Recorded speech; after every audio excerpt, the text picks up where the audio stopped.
Hi, my name is Angela Pollock, and I'm going to be talking to you about my experience in this class.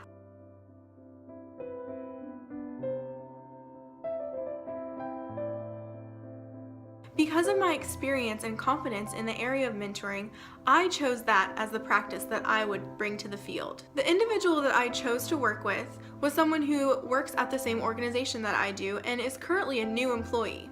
I went into our first meeting ready to ask certain prompting questions, ready to really delve into some professional goals that she may want to work on. I knew the most important thing was to create a level of comfort between the two of us so she felt like she could share things with me. To my surprise, as soon as I started talking to her and asking her some prompting questions to get to know her, she began to share some really deep stuff with me.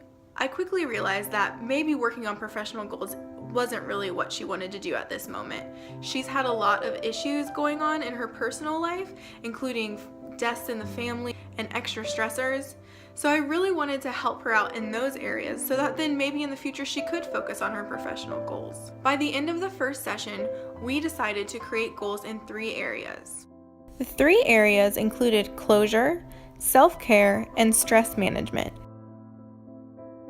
Over the next few weeks, we met to discuss accomplishments and things we needed to change about the goals we had previously set. While there were times throughout the experience where my mentee felt like she had fallen short of her goals, I explained to her that part of life is being able to adapt and change as we go. Throughout the entire process, I really wanted to stress the focus of her being able to take control of things that she's able to change and feeling empowered by this rather than making it seem like a failure.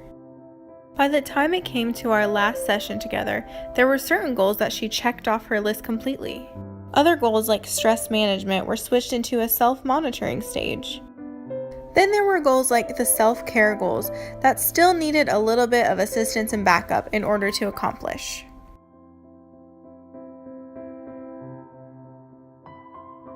She really seemed to have a very large sense of empowerment and encouragement from our meetings and our talks and all the goals that we set and met. I enjoyed my time doing this project so much, but I also learned a lot.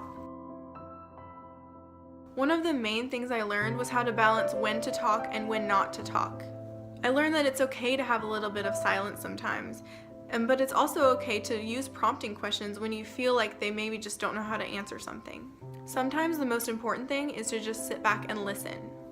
I also really saw the value and the power in reiterating things that the mentee says. Sometimes hearing back what you just said enlightens you and makes you realize something that you probably didn't realize you already knew. Lastly, I learned that it's okay to change your mind, especially with things like these personal goals. Life happens and life is not predictable, so it's okay if your goals change so that they're in line with the things that are going on in your life. I hope to use these mentoring skills that I learned in the future, and I hope that you learned something from my story. Thanks!